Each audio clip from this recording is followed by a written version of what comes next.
Back when I chose PPLE in 2020, the program had existed for only 6 years. So there wasn't really a lot of inside information about how it was actually like and where this program could lead me. Will I actually learn anything useful? And can an interdisciplinary program like PPLE actually prepare me well for a top master's?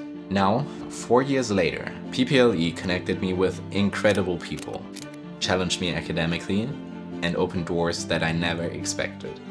So in this video, I am taking you through my journey from feeling super uncertain about my choice for PPLE to discovering just how worth it my decision 4 years ago was. If you happen to be new to the channel, hi, welcome. My name is Flo and I recently graduated from the LSE with a Master's in Economics and Management. But more importantly, the year before that, in 2023, I graduated from the University of Amsterdam in, as you probably guessed it, the Bachelor of Politics, Psychology, Law and Economics. I want to answer the most pressing questions that I had 4 years ago and didn't know the answer to give you some clarity on what PPLE is like and if it might be a good fit for you. That being said, as always, feel free to grab a cup of lemon ginger and honey tea with me and let's get started. Okay, a big ick of mine is when people don't manage to say what they do concretely in a job or anything like that. And back before starting PPLE, I would have died to know what I would actually do concretely while studying PPLE. Especially in the first year, you do a bit of everything. So the way that PPLE is structured is that you're basically taking 8 interdisciplinary courses. So there's 2 law courses, 2 economics courses, 2 psychology courses, and 2 politics courses that everyone needs to take. And in the first year, when you're not specialized yet, you're doing one of each of them. So you're doing 1 politics, 1 psychology, 1 law, and 1 econ course. Additionally, throughout the 3 years of regular study time at PPLE, everyone will also have to do 4 methodological courses. And in those methodological courses, that's a difficult word, you basically learn how to do academic research. So that means, how do I set up an online survey, for example? What differences are there between different survey types? And how do I structure an academic paper, for example? Generally, it's a lot more academic than you might expect. So coming back to concrete things, here are some quick examples about the content. So in your first course, politics, you will try to answer questions about what is politics, what is power, and how do these 2 concepts combine in real life governments to form policy decisions and systems. And you will always have a lot of lectures and tutorials and a lot of assigned readings to give you new perspectives and show you new theories about what academics in the field actually say about these things. And then the first year will kind of continue like that. So the next course you will have is about law and what our justice systems are based on, which philosophies. Are they more utilitarian or deontological? And then you will go on talking about questions like, what the hell is truth anyways? Is science even legit? And what does Karl Popper's falsification theory have to do with that? Towards the end of the first year, you will then have some more quantitative courses, including the econ-based course where you talk about the basics of economics, and then you will also have a statistics course which covers how we actually use statistics in our research to answer all of these aforementioned questions in the other courses. All of this stuff was really my kind of shtick and I really enjoyed it, especially the more philosophy-leaning courses. But you definitely need to know that there's a lot of reading in the first year especially, and a lot of discussions on fundamental principles and trying to critically think about how things work in the social sciences. Okay, I want to answer 2 more sub-questions that are related to what you will actually do at PPLE. And the first one has to do with your specialization in the second year. So you will specialize on one of the 4 disciplines. And the question that might be useful to you is, did that first year where I kind of was able to try out all these different disciplines help me decide on which specialization I wanted to do? And the answer is no. In the end, I ended up choosing economics and I'm really glad I did so. But I could have also seen myself go down the politics route. So in the second year, although you have a specialization, you will still kind of do the other half of the 8 interdisciplinary courses spread throughout the remaining 2 years. In economics, for example, I then had more of a focus, more tailored courses like micro and macroeconomics, finance, accounting, all that jazz, and I had a really good time in the end. Mainly two things come to my mind in that regard, and these are kind of the two things that always are a bit on the negative side, I think, in the university experiences of students. The first one is administration, and the second one is faculty/teaching. So from my experience, you will always have some issues with the administration. In our case, we still had COVID going on, especially in the first 2 years, and there were a lot of kind of like weird things going on sometimes with attendance policies, where lectures weren't recorded and you were still forced to go in person even if you were sick. But in the end, looking back now, and having been at a top uni like LSE, I actually think that the administration at the UvA was not perfect, not at all, but also not as bad as at LSE. So that should already tell you something. The second point, the faculty and teaching, is also kind of universally true, I think. You will always, at least at most universities, have better and worse teachers. Generally, there were maybe only one or two really bad examples or experiences that I had in terms of teaching and faculty. But then for the rest, you kind of have this normal kind of variance in the teaching. And I think that's fine, especially when you consider other factors like the really small class sizes at PPLE. You only have around like 15 to 20 students per tutorial class. And then you also have really great facilities. To be completely honest with you, I definitely wanted to become part of an intense program that would really challenge me. And PPLE kind of delivered on that promise or slogan of it that says it's small scale and intensive. So there's basically now two important things to know to understand why PPLE feels quite intense, and there's definitely a lot of studying involved. And the first one is that generally, and that's not just the case for PPLE, at the UvA you have this policy of the final exams only being allowed to count up to 70% of your final grade for a course. That in turn means that throughout your first 7 weeks of a block or a course, you will usually have some other forms of assignments or tests where you're being graded. And because 7 weeks is already quite a short time span, that really means that there's always something going on, you will always need to study for something, and that just creates a certain sense of consistent examination.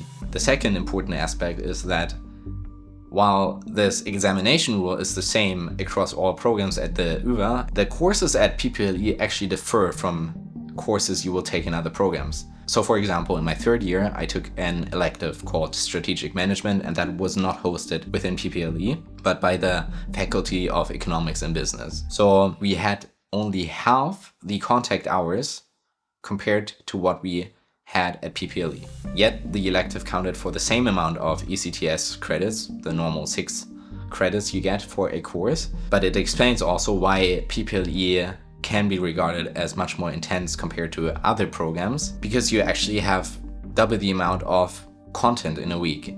And what's actually important to know is that also the attendance is really strict at PPLE. For every course in a given block, you can only miss 2 tutorials. So if you zoom out, you will usually have 14 tutorial slots in your 7 weeks of content for a given course, and you can only miss 2 of those classes. If you miss the third one, then you're actually failing the course and you will have to redo the course the following year. So essentially the small scale intensive slogan is completely true, and for the most part of it, I actually kind of loved it and enjoyed it, although I hated it, really hated it at times.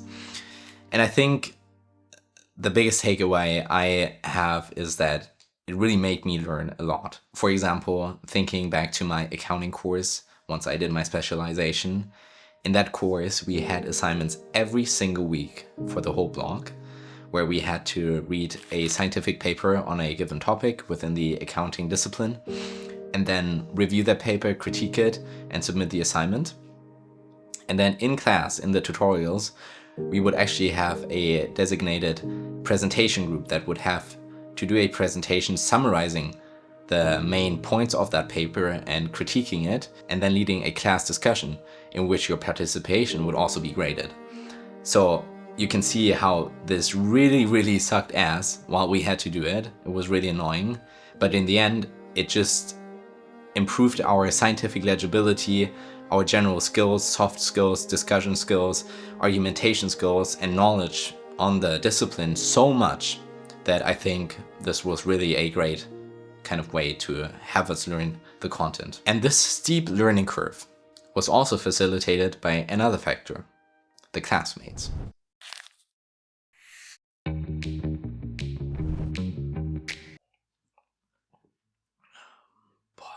This ginger tea has gotten really spicy.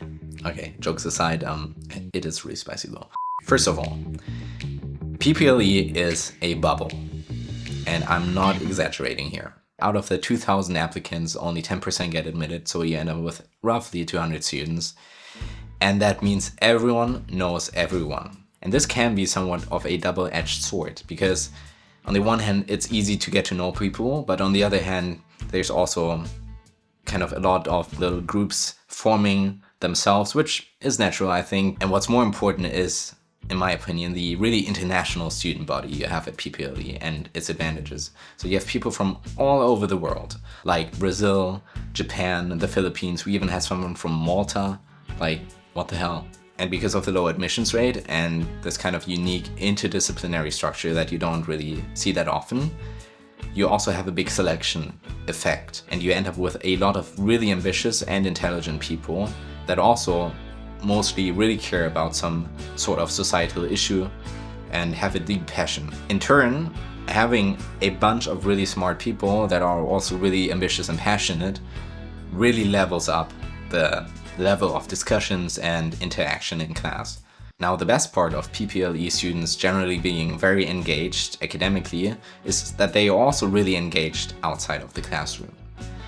In general, you don't have that many school-organized or university-organized events at all at the UvA, but that doesn't matter because the students are so engaged, and there's great systems that kind of allow students to take initiative, like the Study Association AIM, which I was also a part of.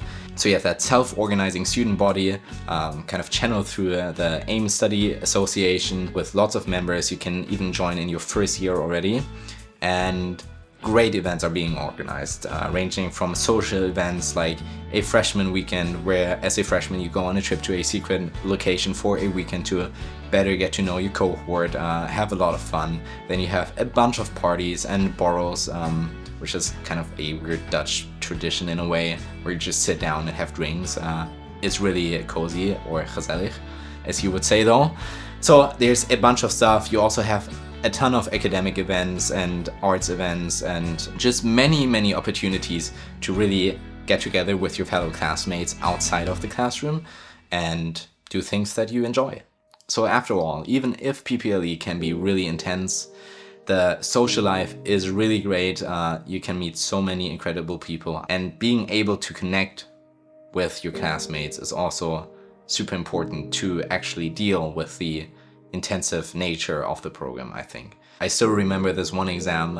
It was for my second politics course in year 2, and I could only start studying the day before the exam. That was because I had a lot of extracurricular things going on at the side, and being a master procrastinator, I actually didn't write down any summaries or notes, so I was basically But one of my close friends actually sent me her summarized notes the day before the exam, so I could try to memorize as much of it as I could and kind of save my final grade. And turns out in the end I actually did really well in the exam, which would not have been possible without the summarized notes. And this is just one example, but it illustrates that there are so many well-meaning, empathetic people at PPLE. And although most of the people are really ambitious, they are not just focused on their own success and benefit, but really also ready to help you out if you're in trouble. Now, there was still one really important question that I had before and also while studying PPLE, and that is, where would this actually take me? Okay, so there's this common misconception that I was kind of exposed to when making my decision for PPLE, and that I also kind of had internalized, which was the idea that if you're studying 4 disciplines, you're not really gonna be learning anything substantial, and you're just gonna be a jack of all trades, and nobody needs that. People would say you need to be specialized to get into a good master's. Turns out, this is actually not true at all, at least from my experience.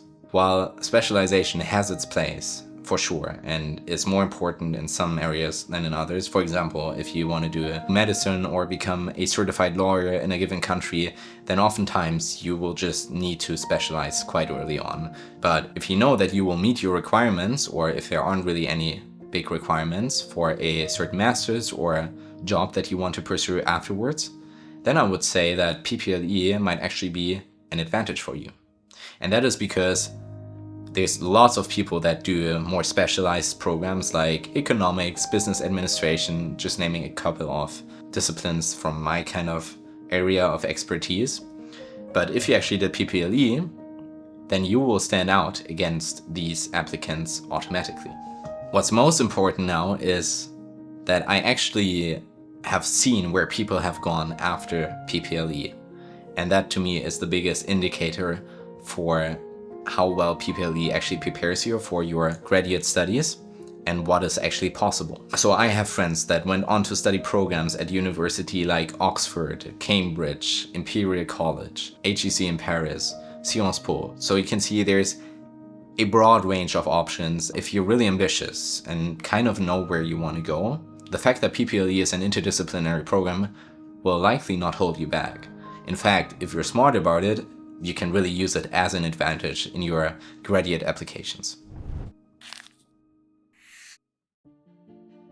4 years ago, I was still thinking that I might need a top university that is internationally known to get good teaching, get great facilities, get an opportunity to get into an even better master's.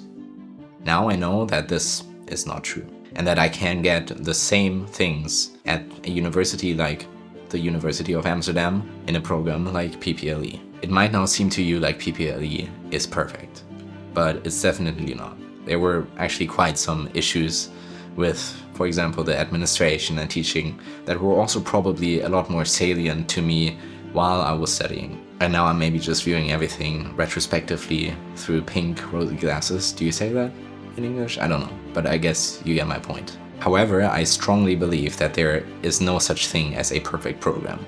So in the end, the only question that should matter is this: would I trade this experience for anything else? And that's a clear no.